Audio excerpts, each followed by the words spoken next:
My guest today, I'm very excited about. He's got his own podcast. We'll call it the Ezra Klein Show. Jumps around. He can't find a stable home for it.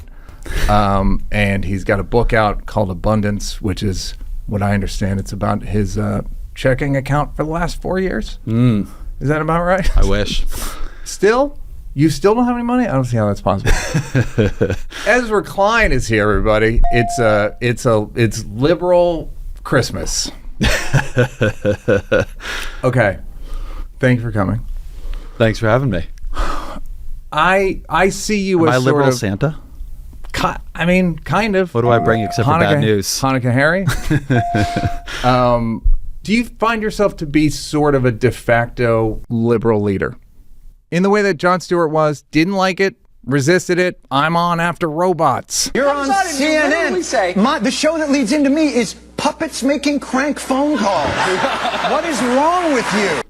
I think if you begin to think of yourself too much in any way like that, you begin to lose your mind. I completely agree. But clearly you kind of like, uh-oh. I will say that the experience I've had in the last couple of years is you go into rooms and, I'm a reporter, right? Mm-hmm. My whole career I've been, calling people up and waiting for them to call me back and going to meet them and trying to write down what they say. Mm-hmm. And in the last couple of years, as you begin to see things completely derailing, mm-hmm. you make these calls, you go into these rooms, and what you're looking for on some level is like, who are the adults around here? Mm-hmm. Who knows what's going on? And then you have this creeping suspicion there are none. Mm-hmm. Or if they do, they're not telling anybody. Yeah. And so there's no one to save you, no one to save us. You're just going to have to try to be one of the people. And it is a very, I would say, frightening realization. Was there a moment, or it's just been gradual? It's gradual. I mean, I would say there have been a bunch of moments. The one that was clear where you were like, I have to be more active in this is the Biden stuff. My heart breaks a bit for Joe Biden. Where you were like, I just wonder if there's a way we could not have him be our nominee. Just hypothetically, I've been asking around. Yeah, that was a moment where you look around and you think, everybody knows this. That we're able to make every single solitary person eligible for what I've been able to do with the COVID. They all know on some level. Not that they don't think he's senile. That's not my point. I don't think there's some grand cover up. But the people who need to act like the adults are not. From a place of self-interest, laziness. People are complicated. Momentum. Self-interest. I think there was also, people get very caught in what they think is and isn't possible. Mm-hmm. So when I was doing that Biden work, which is back in sort of early 2024, the thing that my contribution, I think, to that discussion was not saying Joe Biden is too old to be a good bet to run for president again. A lot of people had said that. Yeah. It was saying that there was still something that's saying that whatever it was, 8 months before the Democratic convention, there was nothing the party could do because the primaries were de facto over, was insane. There were still a lot of things. And you knew to be untrue. It wasn't true. The candidates were chosen at conventions. And so it was the fatalism, right? That they had gotten into this thing where, one, there's nothing we can do.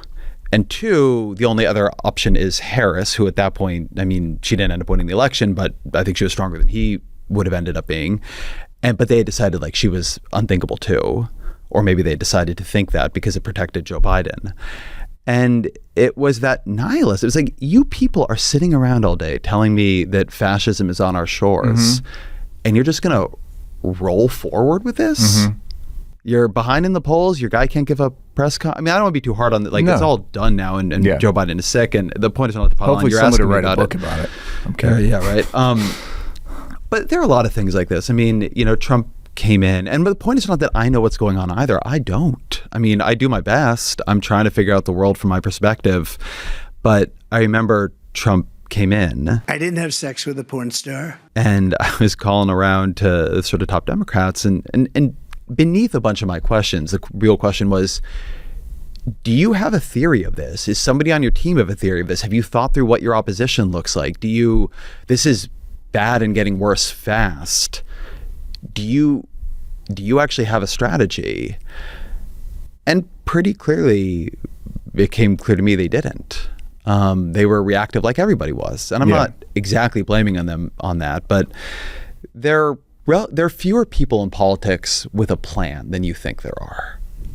There are, like, one of the reasons conspiratorial thinking about politics isn't true is you have no idea how reactive everybody is. Well, that's what you know from dealing with them. Yeah. It's like when I have friends that gamble on sports. I'm like, I know a couple athletes. Don't gamble on sports. You don't want your income based on so-and-so's work ethic, because it can be real inconsistent. Yeah. So just put it in an index fund. That's my advice to the kids. I have a theory of the case of what happened to the Democratic Party, and you're the guy. I see you as like, this is customer service. You're the customer service rep.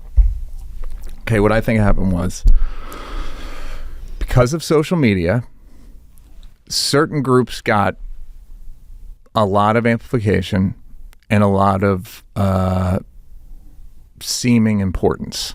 They rose to the top of the priority list on social media. And Democrats seem incapable of telling any group, you're not our priority. And so it was easy to paint Kamala as the they, them, like whatever that ad. Kamala's for they, them.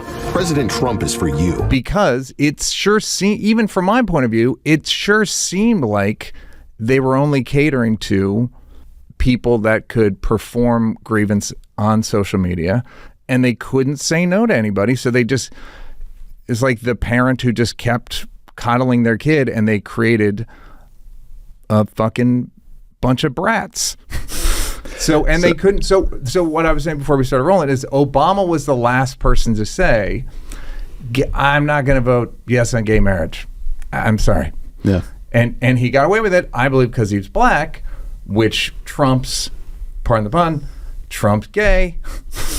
It's like this like punching up, punching down calculus, and you just end up with a party that seems to serve no one. And I grabbed a screen grab of something I tweeted the day after Kamala lost, and this is from Democrats.org, and look who's on there.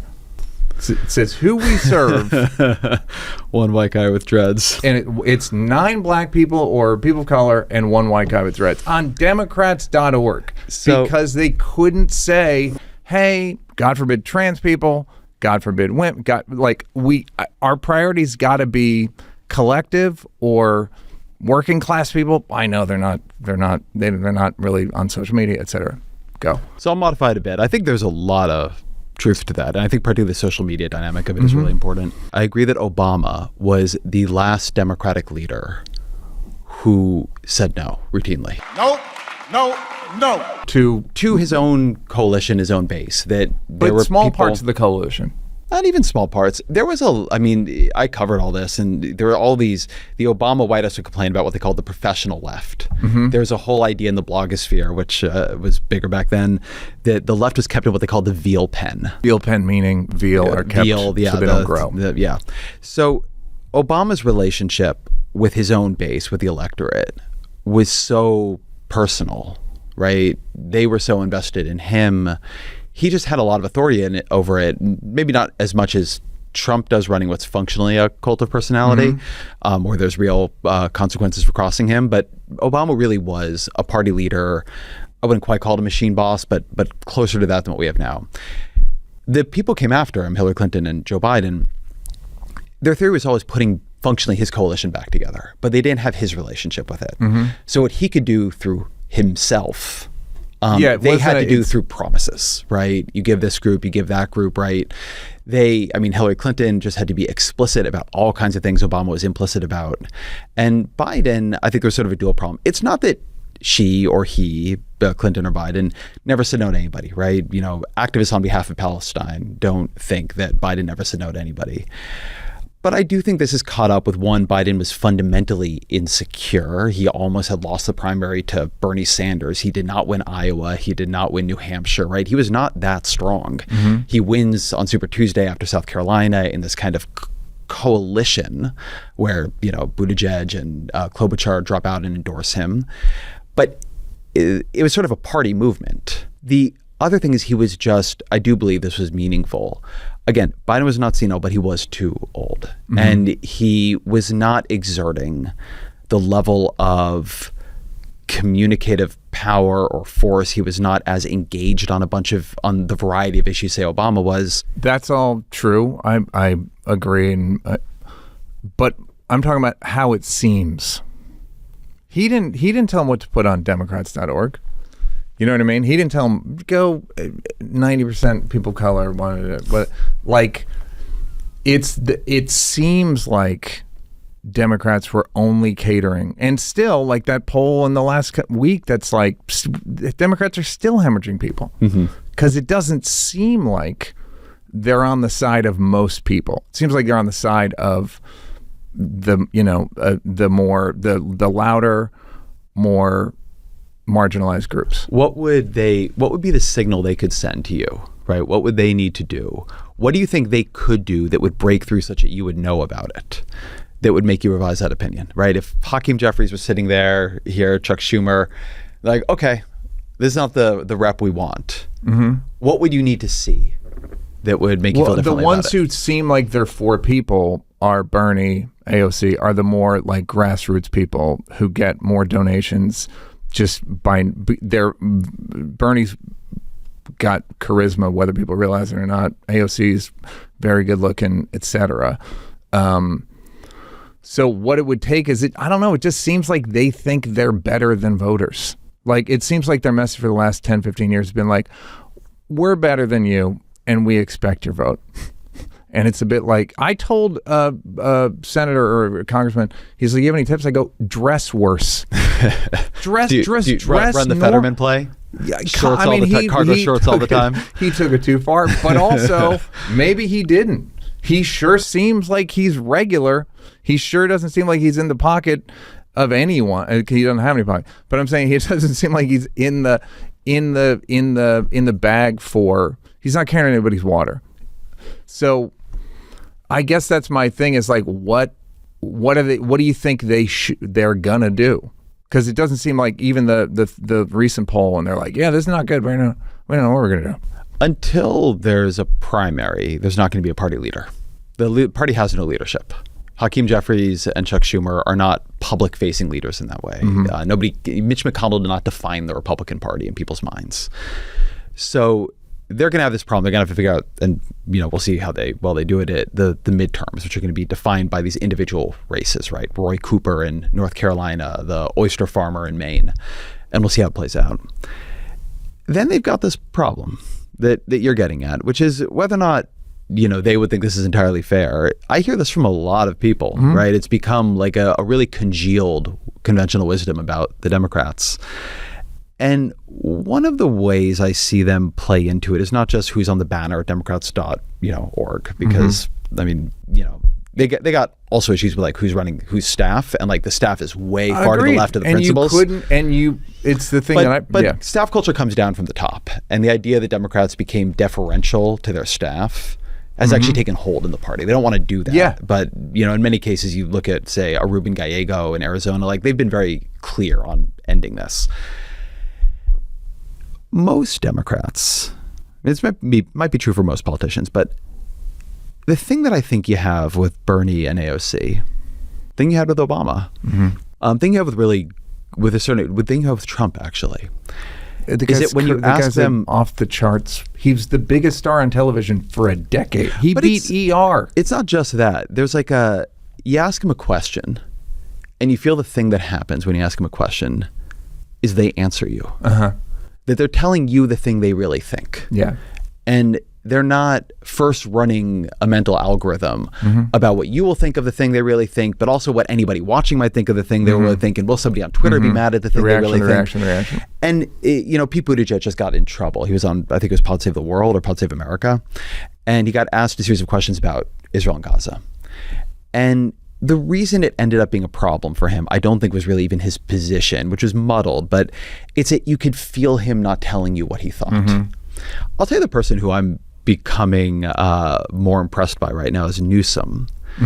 Since the 2024 election, Gavin Newsom, who was like Joe Biden's top surrogate, you know, he's just trying shit. He's out, he's like having Charlie Kirk on his podcast and Steve Bannon, and people are getting mad at him and he doesn't really care, but you're talking about him and he's learning, right? He's listening and absorbing things. And then he's out there like leading the redistricting fight, and he's got this social team kind of going a little bit hog wild. The thing you feel from Newsom, which I've not felt from Democrats for a while, is he doesn't really care if you're mad at him. He is not. He can take it. He is not running first with the question of, will this make anybody who likes me mad? And if the answer is yes, it will make somebody who likes me mad, I'm not going to do it. Right? And I think this actually, you mentioned social media. I think social media incentivizes some ways of communicating and not others, right? A lot of Democrats are tuned for the era in media when the New York Times, the old CBS, even cable news, like sort of controlled who got airtime. And then what the media said about what you said in the media really mattered. So this question of winning over the gatekeepers, you know, the elites, people care a lot about how polite you are and you didn't say anything stupid or outrageous. A lot of them are still, I think, tuned to that. Kamala Harris was definitely tuned for that. Social media created a move towards identity. If you go back, forget politics. I read about this in my first book. Go look at what BuzzFeed was at the beginning. Right? BuzzFeed begins as Jonah Peretti's sandbox for virality on the internet. And if you look at what they figure out, it's that identity goes viral on the internet. So this stuff is not political. It's like 37 things only left-handers will know, right? 22 things only people with immigrant parents will know. Anything that is like me asserting my identity and my unique experience and drawing the line between me and other people, that's what works online in the era of social media.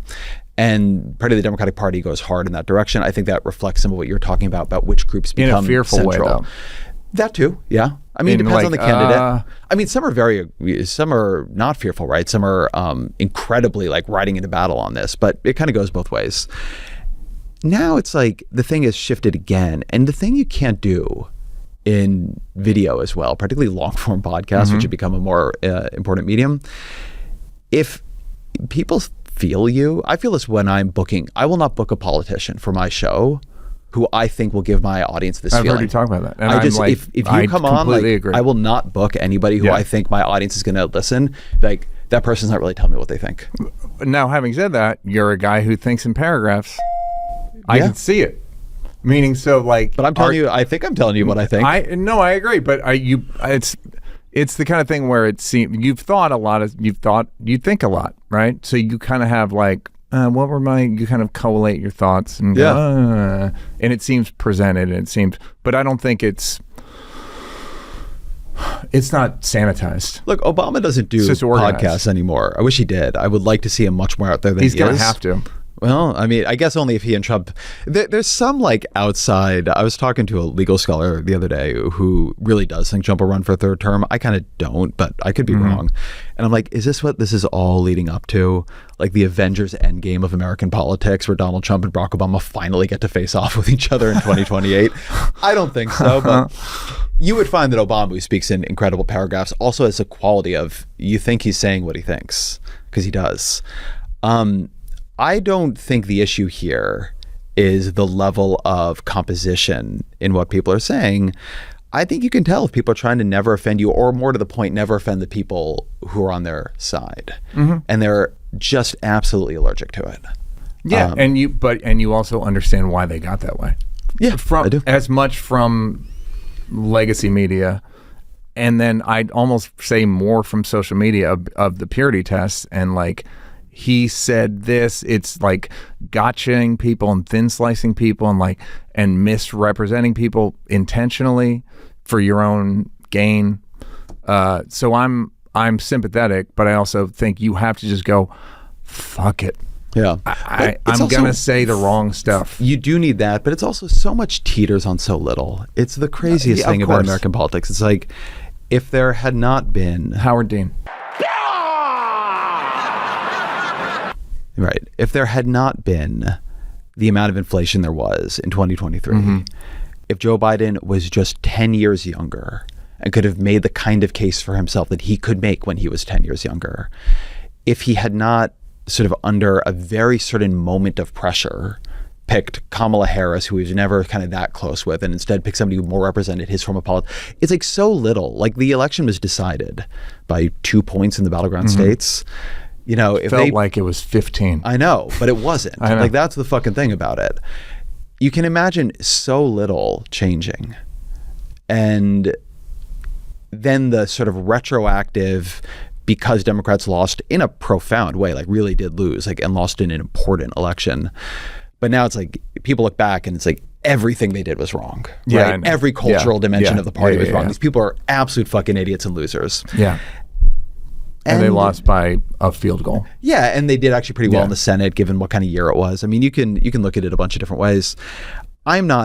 I have been pretty hard on the Democrats, was trying to get them to do an open convention all year. I think they made a huge series of mistakes and functionally let fascism come to our shores. So like my level of fury about this is pretty high. But I always think it's worth keeping in mind that in a 50-50 country where kind of every election for a long time has been within a couple points, you don't need that much to have gone different. And Republicans are like, we could have won that election with Ron DeSantis or Nikki Haley, and instead we went with this idiot again. Instead, he seems like the most potent force American politics has ever seen. Yeah. Maybe 3 points in the polls, right? That's the difference between that. I'll posit an answer for your question. The future of the Democratic Party or any successful politician is accepting that in pretty much every question, there's going to be almost 50-50 blowback. And just going, if I am for Israel, I'm Islamophobic. If I notice that it's a famine in Gaza, I'm anti-Semitic. Like, don't you care about the hostages, Neal? No, of course. No, like, that's exactly right. I do this issue. Of course. I do this issue all the time on my show, and the degree to which the email on it is just like people living in completely different universes. And I bet if you even admit the other universe exists is like, it's so sad to me. And the future might be, and just going, yeah. I do not think that, at least for Democrats, the future is trying to create their own version of Donald Trump.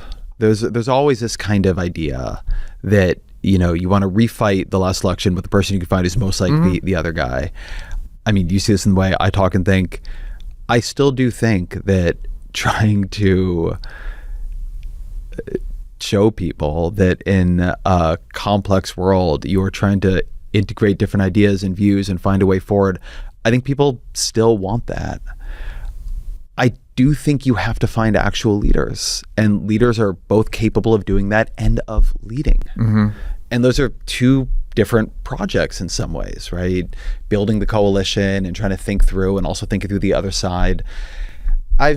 One of the trips I'm currently on is about the way liberalism just became so exhausted, and it got kind of pincered between right populism and left populism.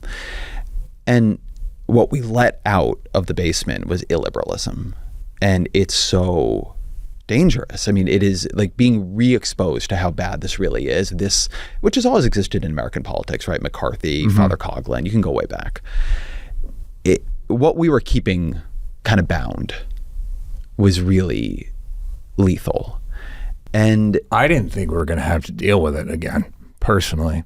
The masked, we're dealing now with masked paramilitaries, grabbing people off the street, throwing them in vans, throwing them to like El Salvadoran torture prisons. And then our like dully appointed cabinet officials are posing for pictures in the El Salvadoran torture prisons in front of like human bodies stacked on top of each other.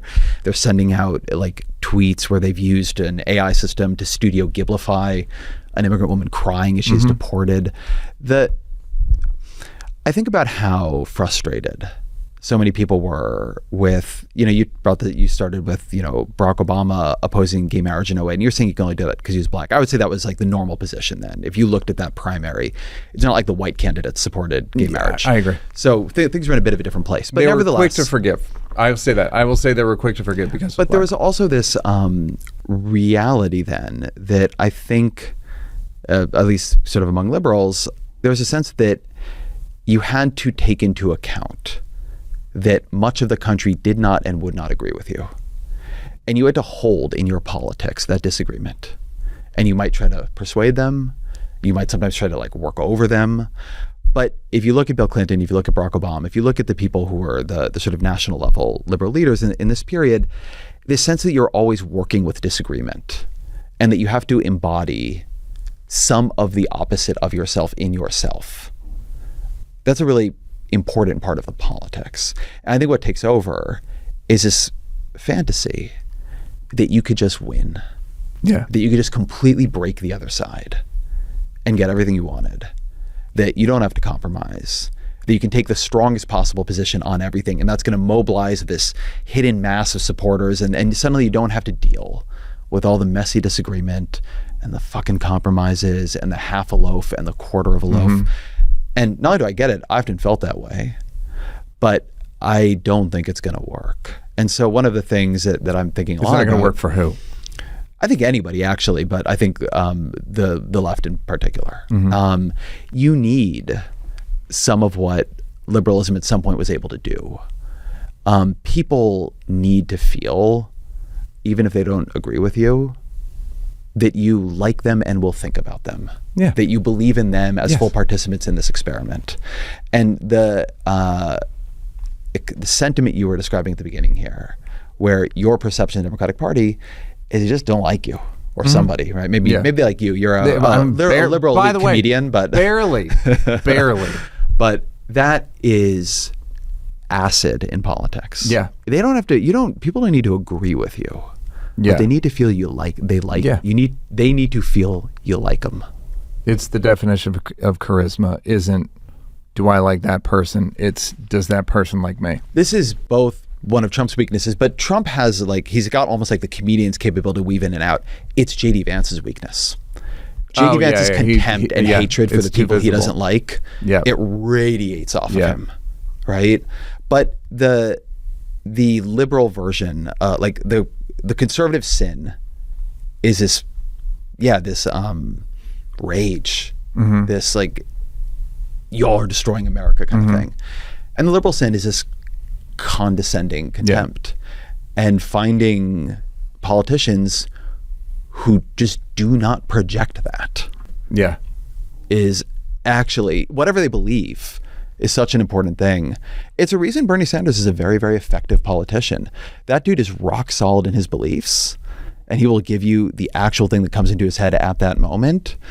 But you're around him and you think, yeah, this guy is here for the people he's here for, and he doesn't really hate the other people, right? He's motivated by his sympathies, not his resentments. It's an important dynamic in politics. Yeah, it's an important dynamic in life. Don't limit it. This show is sponsored by BetterHelp. Guys, we turn to some funny places for support, but not everyone is a therapist. Remember that. It's very hard to remember nowadays that most people are not therapists. Okay? I'm not. Can you believe it? I'm not a therapist. I'm shocked sometimes. But you know who does have therapists? BetterHelp. Look, as fun as it is to talk with people about everyday topics, when you're looking for help about relationships, anxiety, depression, or other clinical issues, they may not have all the right answers. In fact, if someone has the right answer, it's probably an accident. Instead, get guidance from a credentialed therapist online with BetterHelp. BetterHelp therapists work according to a strict code of conduct and are fully licensed in the United States. Therapists match commitment, which means BetterHelp does the initial matching work for you so you can focus on your therapy goals. A short questionnaire helps identify your needs and your preferences, and their 10 plus years of experience and industry-leading match fulfillment rate means they typically get it right the first time. But if you aren't happy with your match, switch to a different therapist at any time from their tailored recommendations. As the largest online therapy provider in the world, BetterHelp can provide access to mental health professionals with a diverse variety of expertise. Find the one with BetterHelp. Our listeners get 10% off their first month at BetterHelp, BetterHelp.com/NEAL. That's BetterHelp, HELP.com/NEAL. BetterHelp. Guys, you know me, I love food. I genuinely do love food. I metabolize it quickly, apparently, if you look at my face bones. But I like a routine, and I like to deviate from the routine. And that's what's great about CookUnity. You're going to get fresh, not frozen, ready-to-eat meals delivered directly to your door by going to CookUnity.com/NealFree or enter code NealFree before checkout for free premium meals for life. Okay, so one of the chefs, I don't remember the name. You can type in like a key ingredient that you want, like Impossible. Like, I like Impossible burgers. I think they're the best ones. And or vegan and or vegetarian, whatever. And then they'll give you a list of chefs who make what. They had a shepherd's pie recently. Loved it. Don't remember who made it. I should. I don't know who made it. But it was freaking delicious. Mashed potatoes, vegan, Impossible meat, some seasoning, some vegetables. Very good. I think I got 3 of them. It's a good idea in that you have a ton of variety instead of, I used to go to a different meal plan and it would get like 5 things and they would just bring them and you were just stuck. It was a little prisony. This is not prisony. This is unprisony as it gets. Here's the call to action. Fuel your day with the freshest, best tasting meal delivery made by award-winning chefs. Go to CookUnity.com/NealFree, NealFree, or enter code NealFree before checkout for free premium meals for life. That's free premium meals for life by using code NealFree or going to CookUnity.com/NealFree. CookUnity. Here's a tough one. You talk about politicians leading, and the thing that occurred to me on November, the day after the election, I don't remember when it was.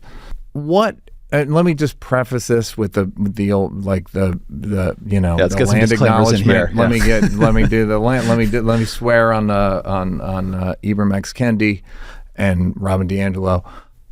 I'm sure it occurred to you, hey, what if America's not ready for a female president? What do liberals do? Trump's lost once to a guy. Sorry, those are the facts. What if in a general election, America's not ready? And you can say we only lost for 2%. But what if that's just true? Now I say that because the counter argument is like, well, so we shouldn't have fought for civil rights? No, obviously civil rights were effective and righteous and lost the South for, it was supposed to be 1 generation, turns out 5 so far. What are we supposed to do? What if America's too sexist to have a female president? What should Democrats do writ large? Should we guide America? Should we hope that as somebody, I know you've thought about it. Let me go back to something I was saying a minute ago, because I have thought about this. You sort of like wave this off for a second, but 2016, Hillary Clinton beats Trump by, I think it's 1.5 points roughly, or 2-ish points in the popular vote, but loses the Electoral College pretty narrowly. The system we use. 2020, yes, very importantly. But she's a candidate who, Sanders runs very strongly against her, but mainly there's no field against her except for Sanders, who is considered a long shot, and like Martin O'Malley. Yeah. She is functionally coronated, like she's a vice president. 2020, Biden runs during COVID. Trump is very weakened by that point, and he wins. I think if you can imagine a world, right? I actually think Biden would have won in 2016. He would have been a much stronger candidate than Clinton. But you imagine somebody runs in 2016, loses to Trump. Hillary Clinton's been sitting out and keeping her powder dry, runs during the pandemic, and wins, right? I think that's pretty easy to imagine. There was no process behind choosing Kamala Harris in 2024. And people would argue Hillary because of the Bernie stuff. Yeah, there was at least Bernie did run against her, and I don't actually buy the whole argument that like the Democratic Party rigged it. We can talk about that if you're interested, but I don't think it's interesting. I think that if there had been a full, imagine they did some kind of primary or mini primary leading to the open convention. Do I think Kamala Harris and Gretchen Whitmer would have run the same race or run it in the same way? There are a lot of male candidates who I think would have lost that election. I just don't actually think female here is the right category. You have to find the right candidate for the election you are actually running in. So you're basically saying it would be like me saying I don't think a black guy can get elected in 2004. And being which like, would have looked like a very reasonable thing to say in 2004. And I think I just think that's really how like it works. You need incredible candidates to win. They have to like the category doesn't tell you that much when you're talking about who can win a presidential election, which is functionally nobody. So few people can operate at that level for that long without completely collapsing as a person and a political figure. So you're really looking for bell curve level talent. And my big critique of the Democratic Party is they've actually not been doing the things they need to do to look for bell curve level political talent. They're, Barack Obama came, people thought it wasn't his time yet and it was too early. I mean, he won for Senate in 2004. Yeah. He becomes a presidential nominee in 2008. It was very, very, very quick. But he just muscled through because he was so fucking good at it. Yeah. And you need a process that you're actually looking for so fucking good at it, not for next in line for it. Well, yeah, it's like nepotism, basically. Mm-hmm. All right. And speaking of built for it, how's your life going? Because am I as much as I made fun of your checking account, it seems like your life has your career has exploded in the last 3-4 years. Seems like it's doing okay. But you're being modest. But like it's got to be kind of at the edge of your dreams for it, or hopes. It is. Yeah, we are out of the. Yes, we were out of scenarios that I had considered. What did you think was going to happen, and where would you say it is now? I wouldn't say I plot things out that way. Or hope. When you I hoped you were a blogger. So yeah, I mean that's true too. Think about things individually. Like me and Derek Thompson wrote the book Abundance. It's I heard you still did most of the work. I did not say that. I just I like sowing discontent between partners. Sure.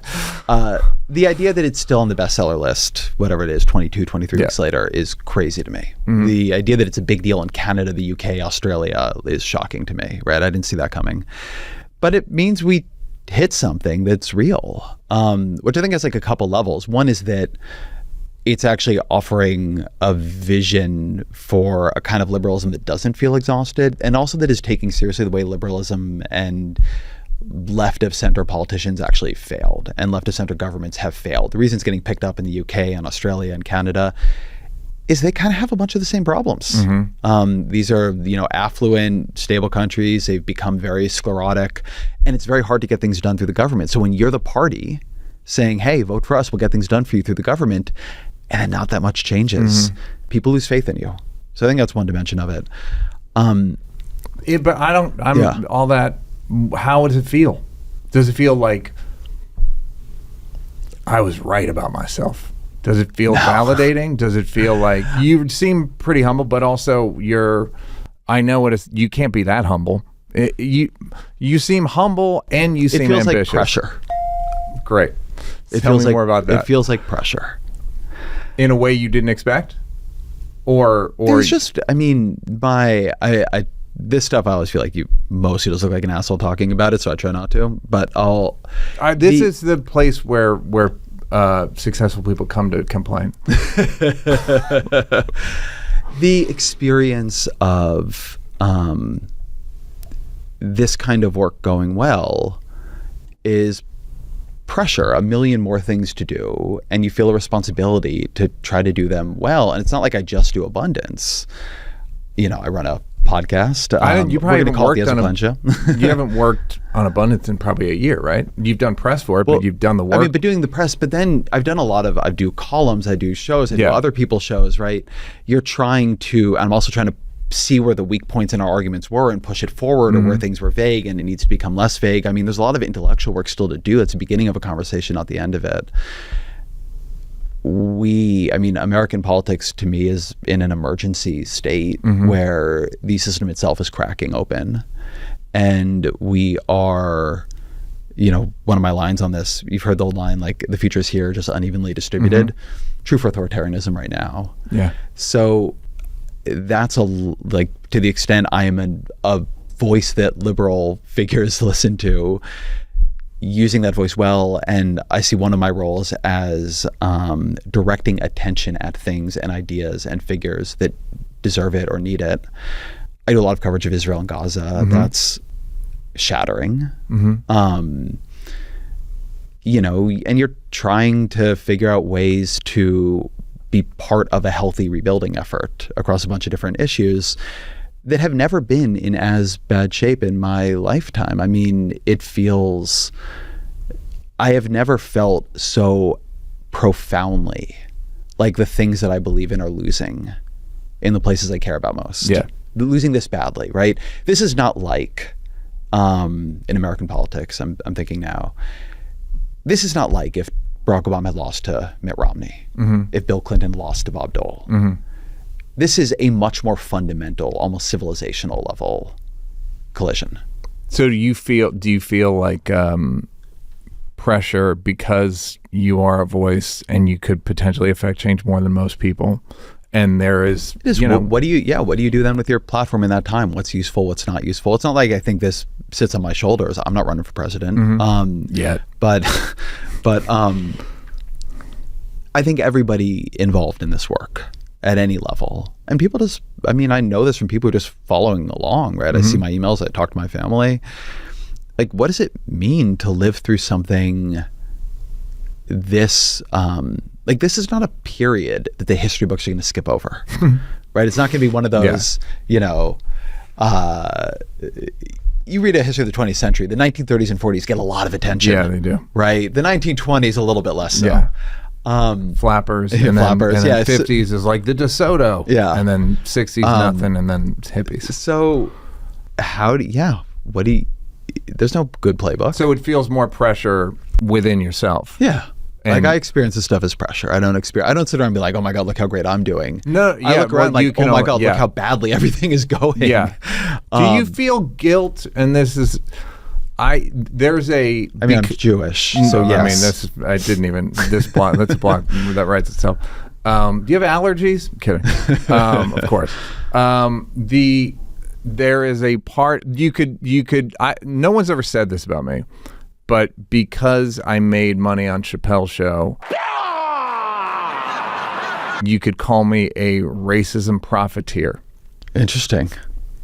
Are you? Because you made money on the Chappelle show? I made money. Yeah, well, again, we're talking about racism. It's like you could say Bob Dylan is a war profiteer because he made money writing songs about what, you know what I mean? Like, that's why I'm saying no one's ever said it. But I thought of it about myself, Ezra, and aren't those the worst? Do you feel guilt, Neal? Aren't those the worst insults of all? Yeah, sure. Do you feel like, not like you're profiting, but you're, I don't know. Do you know what I'm getting at? I don't have like a crisis is my brand. I would deeply have preferred it if Kamala Harris had won the election and my book had done a little bit worse because liberals were not so desperate. I would take that world in a second. Like, in a second. Okay.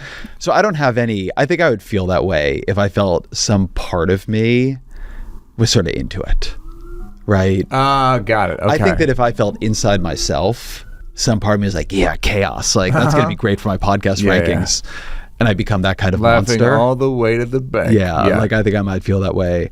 My actual level of horror and despair keeps me from feeling that. Fantastic. And we don't know if that's Judaism or just regular human stuff. Big one is, I mean, because I was going to say, like, what's your schedule? As someone who listens to the pod and reads, I would think, most of your columns, how you must be really stressed out from. I personally don't like doing that much, meaning I can't remember it. If I do, like, then I got to go here, then I got to go here, and then at the end of the day, you're like, what did I say? Yeah. How is that for you? Bad. One thing right now is that there is so much that feels so urgent to cover, and not even everything, just things that it feels like for my show or for my columns, it really feels like we should do something on this. That I'm doing more podcasts than I'm like contracted to do, right? Like, I'm above my number. Not that I'm sort of am, but like, because it feels irresponsible right now to take time off. Do you get paid for extra ones? No. Interesting. I'm not going to cut it. But that's not how it works. I just like... Yeah, I got it. In theory, we do like 6 a month, and I've been routinely at like 7 to 8. And I think my bosses are not asking this of me. It's just like the feeling of you have to. Like, of course you would. And everything is like that, right? You know, the book has come with 1 million, like, would you come talk to the mayors here? And that's all great. Yep. But everything cannibalizes everything else. How does your wife, journalist Annie Lowry, feel about all this? And she's finishing a book. And author. So she's finishing a book, so we're trying to create space for that in the household. And we have 2 young kids. Fuck. Yeah, it's a lot. I was a few weeks ago, was sort of like spinning out. And the thing now that I'm doing is just the amount I am meditating a day is like shocking. And it's like the only thing that kind of keeps me right now balanced at all.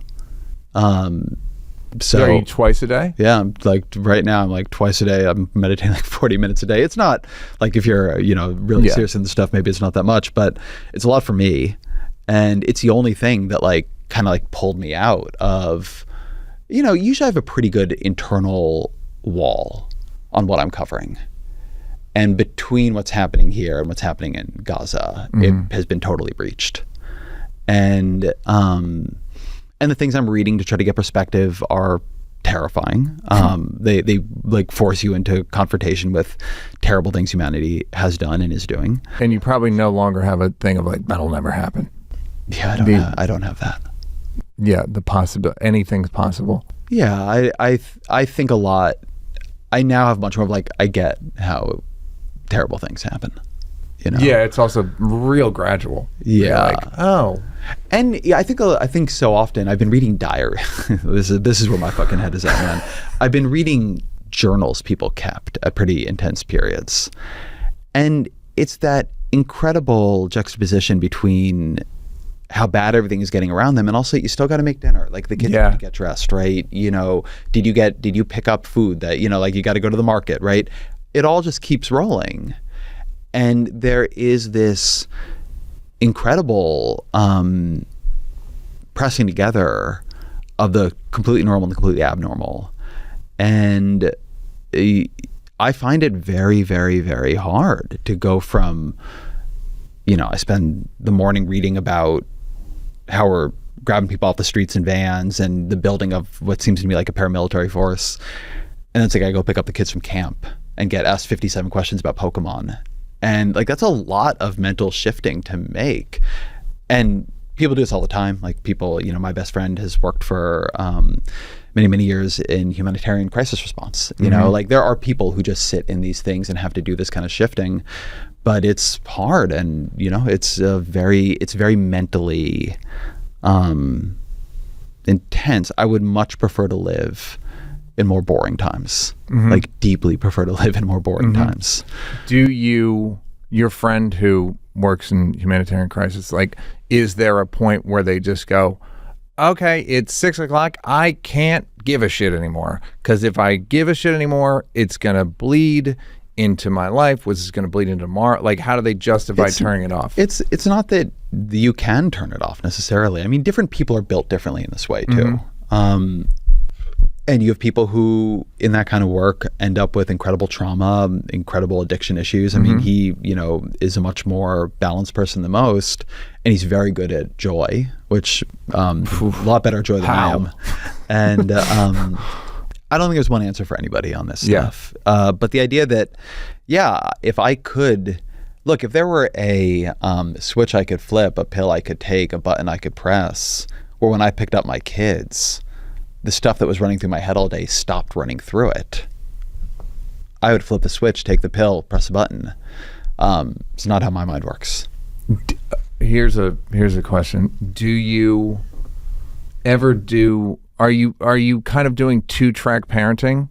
Peaceful future parenting and chaos future parenting? No, I don't bring this to them.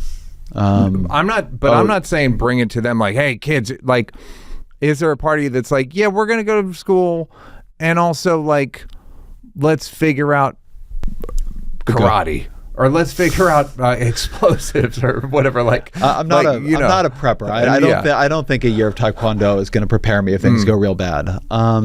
It's too late for us, right? But no, I've not. You're assuming things are going to be peaceful and my friend, some sort of normal. The economist Tyler Cowen, he's got this line to people who are, believe in like AI doom and things. Like, are you short the stock market? Have you shorted the market if you think it's going to collapse? And I think to him, it if you're not, it reveals a truer belief, maybe beneath the ones you're describing. But I just think most of us are inconsistent. And I would say that if you really pushed me on the range of outcomes that I think are possible, you wouldn't see that I have made contingency plans for them. You're behaviorally an optimist. I'm not behaviorally. I'm just here handling today. And I don't even check my mail often enough. Forget laying down plans for, very extreme futures. You're hoping to get invited to one of the billionaires' bunkers. I think we're all just. I think that I think the ones with bunkers are maybe bought in on the futures I fear. I have a counter argument to all that. It's like, okay, you're going to fly private to your bunker. You're going to need to get fuel. What's the airfield where you're going to have to get fuel like? That's going to be. It's like they're fucked also. Look, and I will say, because I don't want this to all just like sound too alarming, most cases I don't think we are on the edge of I don't think we're Germany in 1937 or whatever. I think that this is a bad period. We have had this very bad period. I think that tail outcomes that I would have put at extraordinarily unlikely are somewhat more likely, right? But I think the likeliest case is that we muddle through, although there are going to be a lot of people along the way who are deported and hurt. It's just, I can imagine, if you read this stuff about another country, you would not think it's going to end well. So it's a lot of faith in our institutions and our culture, which, whether or not you think that we are still deserve that faith, that but man, when they keep occupying different cities right now, they send in the National Guard to LA, they, occupy DC. And I think what happens if somebody throws a rock? What happens if some or a Marine, sandwich? Yeah, but what if that had been a rock? Yeah. Right? What if some Marine or National Guardsman or whatever, here's a car backfire, here's a gunshot, or what if there is actually a gunshot, right? The conditions exist for things to spiral out of control really quickly. And for a lot of people to support it. And for a lot of people to support it, and for the people in charge to see it as an opportunity. And so we are further down a dangerous set of paths than, I thought this would be pretty bad, and it is worse than I thought it would be. Yeah, I was going to ask you think you were cynical enough or not? I'm sure you go through am I too cynical or not cynical What enough? I said to everybody at the beginning was that the thing you need to think of, Trump is like a cloud of probabilities, and more extreme probabilities become much likelier when he's in charge. And so I think it wasn't that I thought this was out of the question, but it wasn't probably in the center of my, expectations. But yeah, we're taking a lot of big risks. Tell me about your transition from, and I went through the same transition, writer to performer. Do you, because I see you change headshots. And I'm like, I don't think you're vain. I think you're I think in my case, I'm just playing defense. But what do you, right now you're going for some sort of chess grandmaster look. That's what I tell my barber, yes. But what is it? Hot rabbi. I like to. There you go. Have you noticed it, and has it been conscious? So the big thing that seems to have really changed the way people perceive me is that I grew a beard, which... Is it laziness? It wasn't laziness. I didn't really think I could. I had never gone through I knew I could grow facial. It's weird to talk about. I knew I could grow facial hair. I never let myself go through the awkward like 3 or 4 middle weeks. passage? The middle passage. My wife would want me to grow a beard for a long time. And an insult. We can all admit that's an insult, right? And then I don't know. It was, I guess, summer last year that I did it, or a little bit before that, maybe. Okay, well, talk about. But it wasn't all that conscious. I just did. I get it. But looking at it, it's like, do you think about what you wear more? Do you? Oh, this has been a disaster. So thank you for admitting it. I'm kidding. Thank you. No, right. but no, you've gone from a guy in a room to like going to video on the podcast. A star. There's no other word for it. A star. Going to video on the podcast has made me have to think about what I'm wearing on air. And so I used to do a lot of cable news, but cable news functionally has a dress code.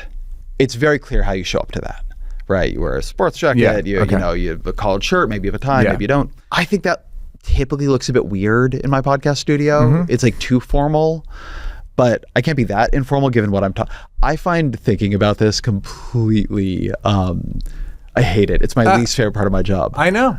Like, I feel like I'm always getting it a little bit wrong, and I have not yet figured out the wardrobe where I can just like relax into a uniform. I'm trying to figure that out. But I also find shopping for clothes just it's like the thing that tires me out the fastest. Thank you. I just get unbearable. exhausted. You ever have to do a fitting? No, I guess I haven't done a fitting. It's unbearable. We try on 5 different things, and okay, now try. And you're just like, I'm gonna kill somebody. I'll wear whatever you need me to wear. I'll wear it. Yeah. So you have that to look forward to. Yeah, I'm trying to figure having to think a lot about what to wear on air in a gray podcast box. And balancing that with what I am to, I just don't. I don't have enough clothes, man. Like, first of all, I just don't have the options. I'm not sitting around with a whole emotional spectrum of clothing options. Yeah, and you're like, am I repeat? Are people going to notice I repeated? What does it mean to repeat? I wore this on the pod yesterday. I want to repeat it. What I want to do is find the thing which we'll see. I have a theory of what it might be, but is just completely like, I don't have to change it. Like, I would like it to be, Zoran Mamdani is always in the same thing. You need to lead. I need to lead. You need to lead. I need to lead. These are my 5 outfits, guys. This is it. We're not. I would like to have a visual signature, which makes it so you don't have to think about what I'm wearing. Like, the person, I always think this is so interesting. Mamdani is always in the same thing, basically. Interesting. He has a real visual signature. Yeah. And I would just like to not think about it. Steve Jobs, Woody Allen. Yeah, those are the 2. So that has definitely been Pope. The Pope. We'll see about this one. But how has it been? How do you find going from invisible to extremely visible on your, you look in the mirror a little more? Are you like judging yourself for being vain? How do you find it? I mean, it's all the normal shit I assume people go to. I have to be more careful about what I say in public. I've experienced on a lot podcasts of, or no. I mean, probably that too, but that is, it's like the number of times when I am sitting at a restaurant or coffee shop, and when the person next to me gets up or I get up, they're like, hey, I don't want to bother you. But that also means anything I was saying was probably heard. So like that has changed, my comfort, say, meeting somebody in a coffee shop. It's, it's fine. People who come up to me are mainly nice. It's, again, I mostly experience it as a lot more work and pressure, and I'm trying to do a good job.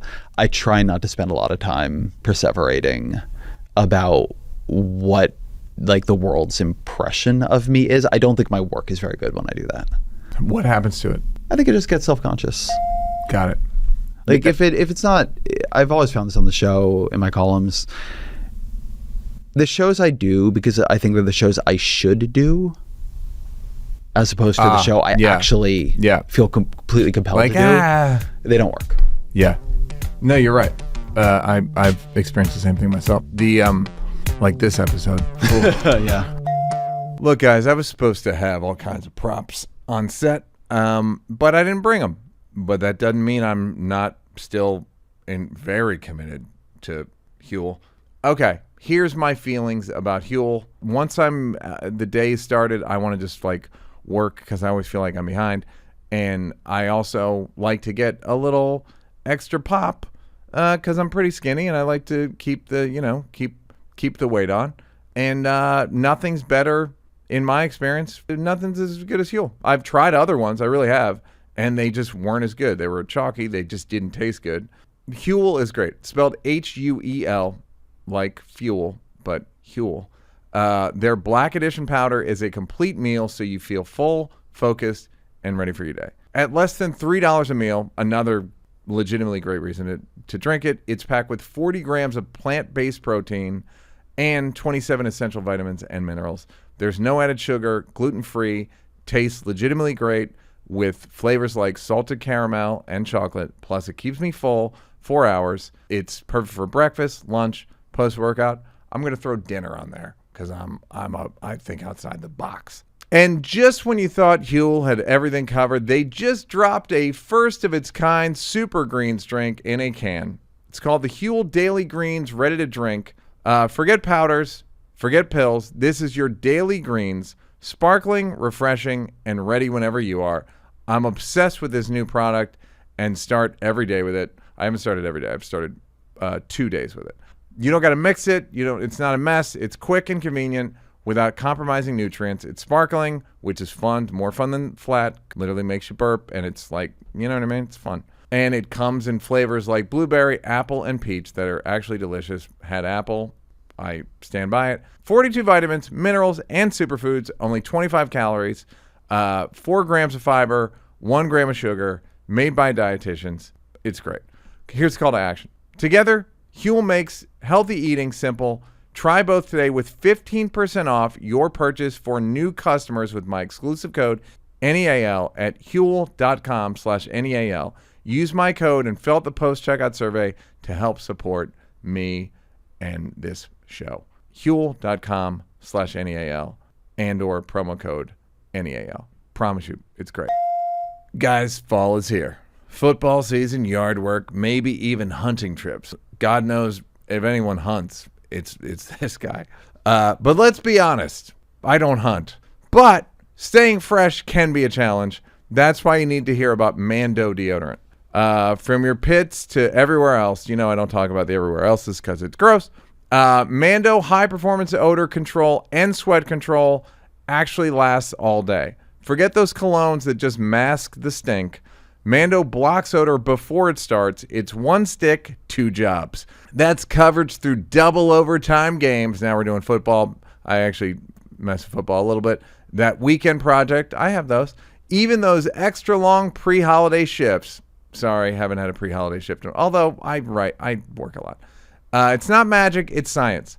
I use it. You've seen me use it. I took a picture in various bathrooms. You've seen me stroke it on myself. In the pits. I swear by Mount Fuji. Not opposed to bourbon leather, but I'm just a Mount Fuji guy. In fact, I'm in LA. I have him in LA. Left my Mando back where I was. Wouldn't use a different one. I'm going to ride it out from the Mando I used yesterday before I got on the flight. I'm letting it ride, guys. And it's riding. We're still good. So, I wish you were here. Mando's starter pack is perfect for new customers. It comes with a solid stick deodorant, cream tube deodorant, 2 free products of your choice like mini body wash and deodorant wipes.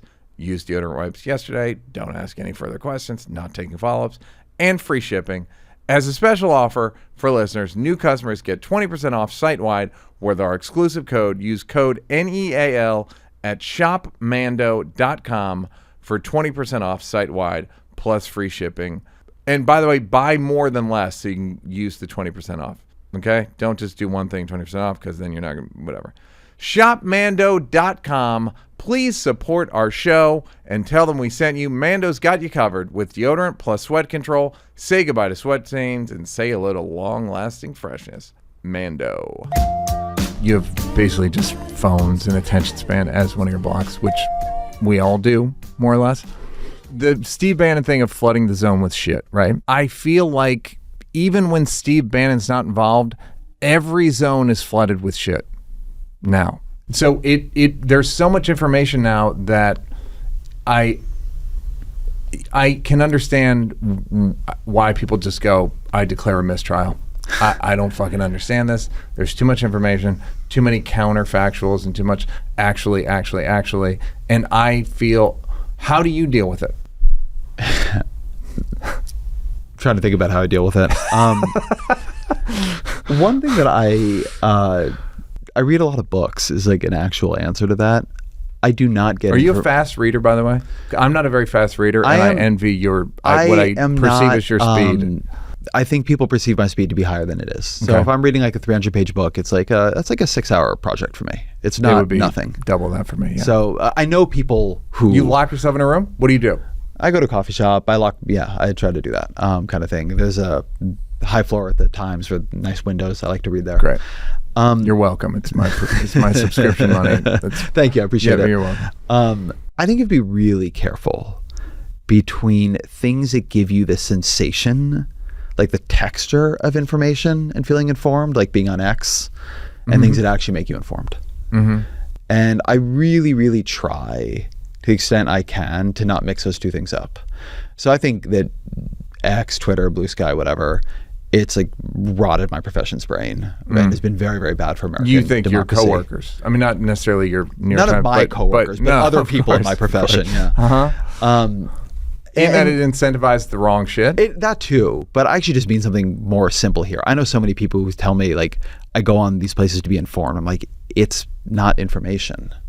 Like, it's just noise, so much of it. There are nuggets of information, but as a way of actually learning about the world, it is so not just inefficient.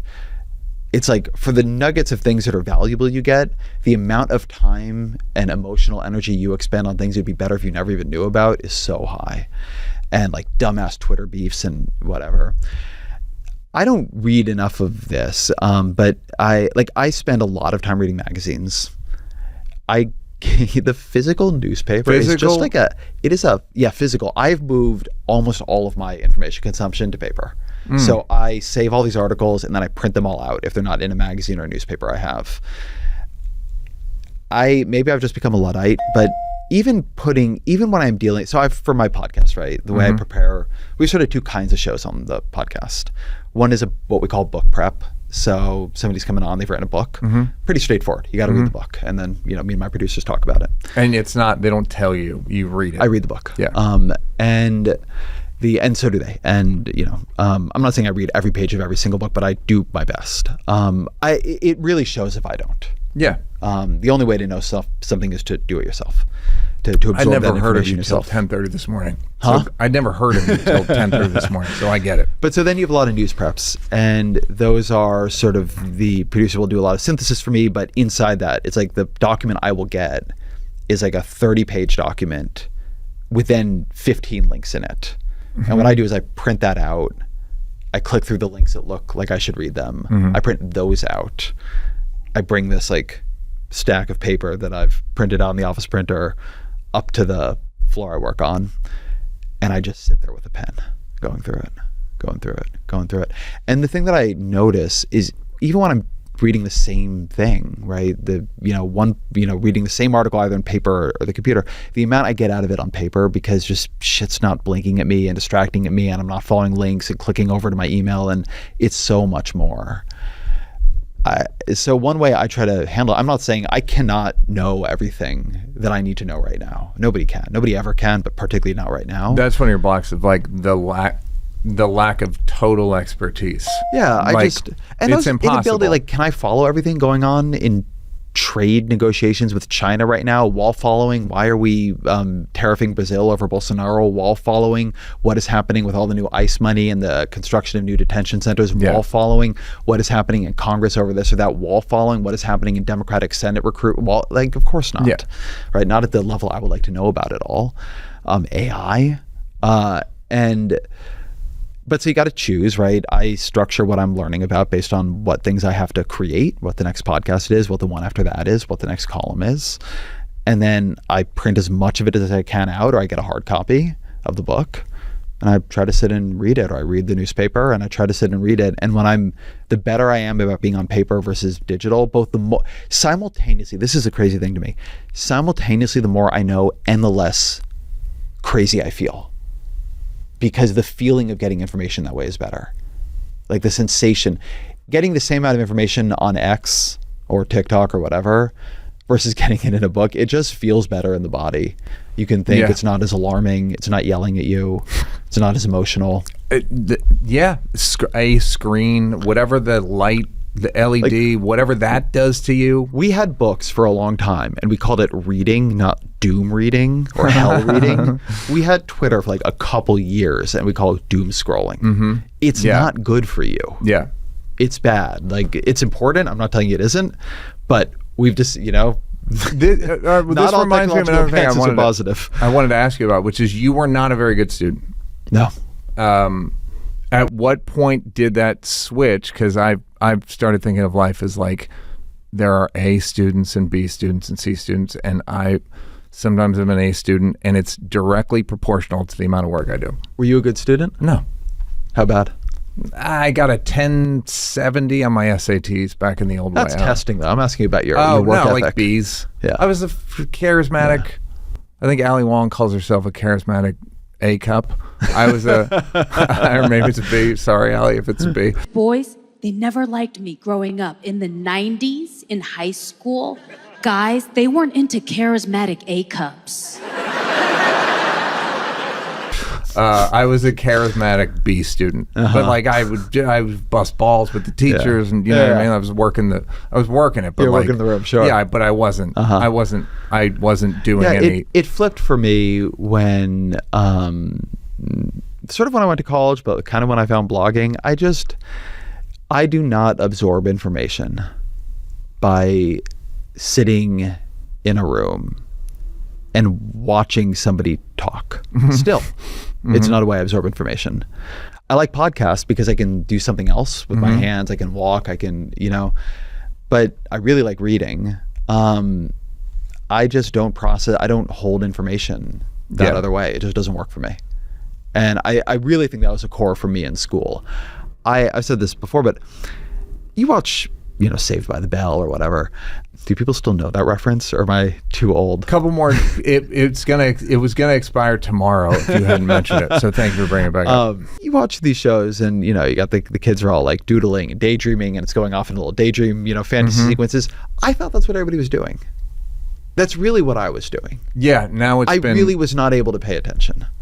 And so I didn't absorb things. I'd get home and look at the homework, and I'd be confused, and it just didn't work for me. So when I didn't have to do that anymore, and instead I was like, can you read all the books and write an essay? It worked out fine. And that's generally like... And then I built my entire life around doing that, yeah. And it's like, and I'm sure you're like, so I'll just keep reading and whatever, writing about it or talking about it, like that. Okay. Yeah. Basically doing book reports. Yeah. I do. I've built all grand book reports. Yeah. Has your work ethic always been good? No, terrible. The main thing that adults would have told you about me until I was 18 was smart kid doesn't work hard. Did you have ADD? You look back and go, I think I had, or was it just like, some people didn't give a shit? I probably would have ended up medicated in today's world. Yeah. I don't think I had, ADD's a spectrum disorder, and who knows? But I am a little surprised that nobody, given how badly I was doing and how confusing and frustrating it was to everybody, that nobody pumped me full of Adderall. I think I am attentionally a little bit, but I think a lot of people are attentionally unusual, where you learn in some ways and not in others. The thing I always was obsessive about the things I was into. So I was a relentless reader then, right? It's not like that came later. I spent like 3 nights a week at Barnes and Nobles. I just in high school? In high school, yeah. I was very cool. Clearly. My attention kind of... Did you do anything to offset it? Smoke cigarette? Was there anything, or was just straight? I was not cool. Fucking idiot. Drink? Before the end of high school, I had a pretty intense pot face. Sweet. Yeah, sweet. You seem cool. You seem like a cool Thank guy. you, man. What were you reading at Barnes and Nobles? I don't remember. I liked being in bookstores. I still do. Yeah. It's like a place I feel calmest. Yep. It is. I read a lot of graphic novels. Like just comic books. But I had my pretensions to reading philosophy. I like just you go into a bookstore, and it's like you feel just like how much knowledge and story is in that place.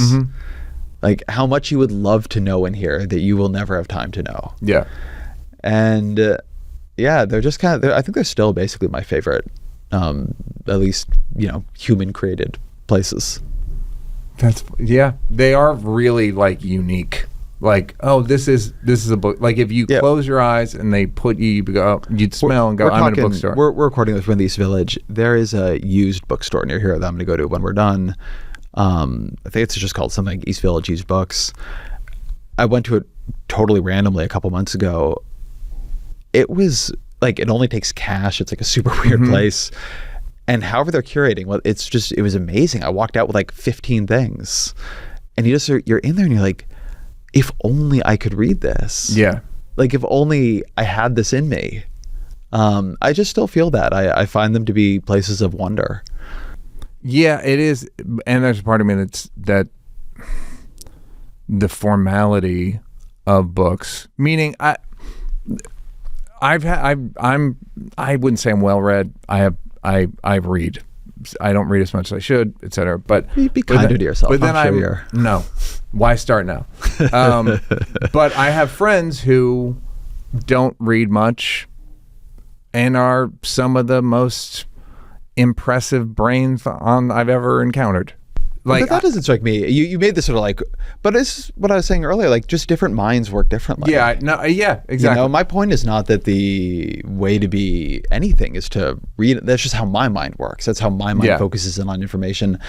Other people are amazing at learning from lectures, right? That's a great format for them. Yeah. Other people, it's conversation or it's whatever it might be. I think one thing we're about to find is that there are going to be people who are really good at learning things from AI and most people are going to be really good at being distracted by AI. And meaning, so for a small when you say number learning of people, from, you mean they like bullet points? Like, what do you mean? I mean, that's an astonishing technology if what you want is an always on tutor. And for some people, they will use it that way and they will love that. And then for a lot of people, they will use it to cheat on their homework. Yeah. But there's going to be a slice for whom it's better than books ever would have been. Yeah, or at least for them, it's what books are for me. Yeah. Or something. A cause for sexual arousal. I mean, there's sections for that, in the bookstore. Sure. You should look at what is best selling, man. So it's a lot of fairy romantasy. Are you more open to it was funny I've been doing Joe Rogan's podcast since he did it in his basement. I'm probably on one of the first 20 episodes or something. So watching people's reluctance, revulsion, what is your acceptance, then jealousy has been fun for me as somebody who's a reluctant liberal or a conflicted liberal. Because here's the thing that liberals don't understand that I wish I'd mentioned earlier. The need to belong might supersede all other human needs. The feel like you belong. Joe and I couldn't be more different, but we have enough commonality to feel like he likes me, I like him. It's a warm environment. And what has been your arc in terms of understanding the broosphere, the whatever Look, it's I've called. I've pitched Rogan on all of my books.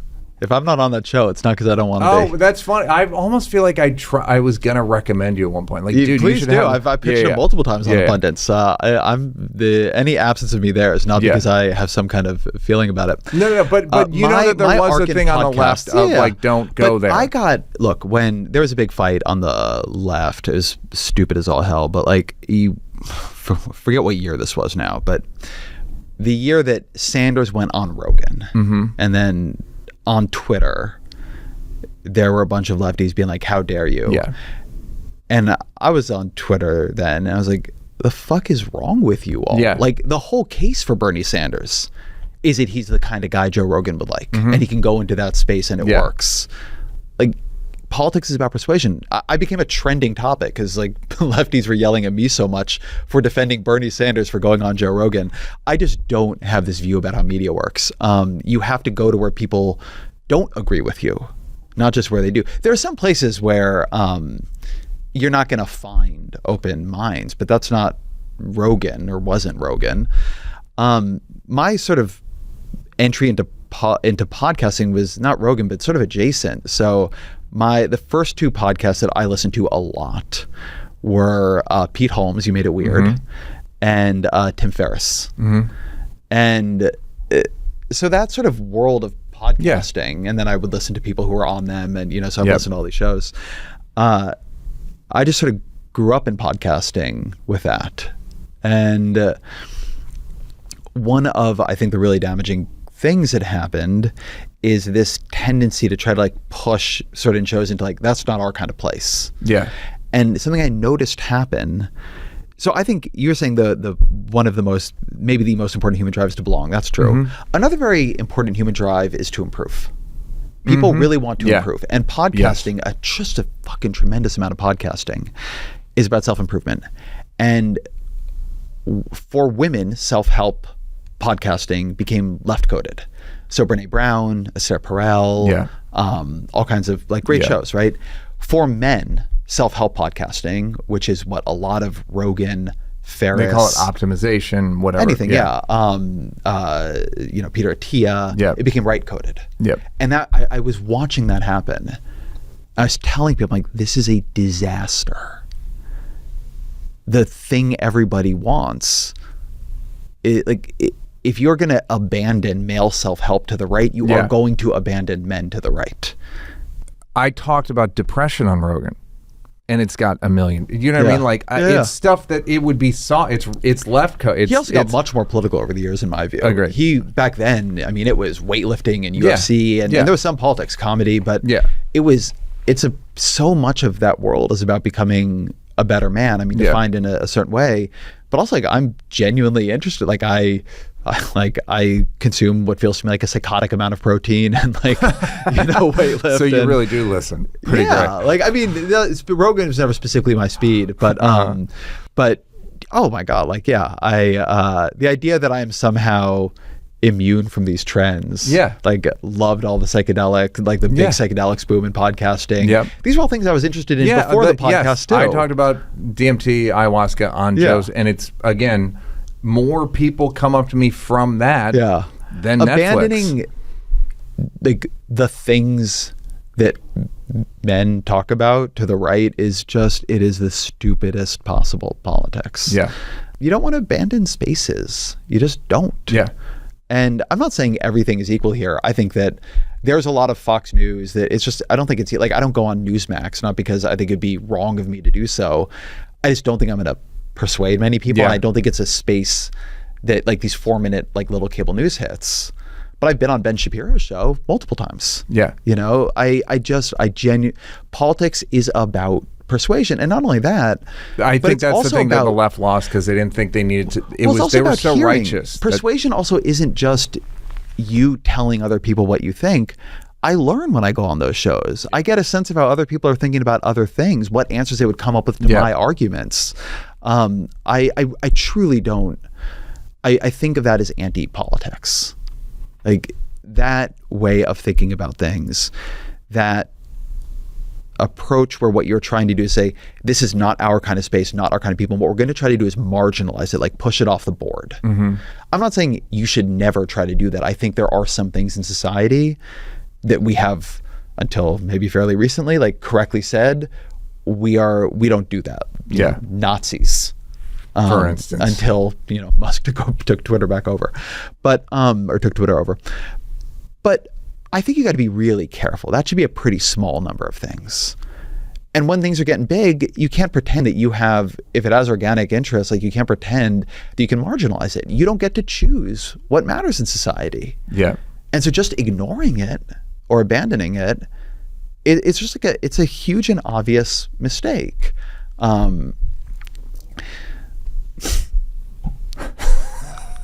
Great. No, I agree. I don't know where people were expecting that to go. Well, neither do I. That's what I'm saying. Like I don't know if it's social media but it was this this like insistence on being correct. Like, and then we won't even talk. It's not my job to teach you or any of that stuff. It's not my job to educate you. And then people end up feeling, again, the most key thing, you don't like them. Yeah. I've been doing, as part of, Abundance has created a bunch of interest for me on some of these shows. And have been, without like naming any names here, I've been struck by how many of the podcasters in adjacent spaces are really personally wounded. They want to, like, I go on the show, it's like a therapy session about how much they're considered a certain way. And I was like, in some cases, I didn't even realize they were considered that way. I kind of think all of it is. I think Bill O'Reilly went to Harvard, wasn't popular.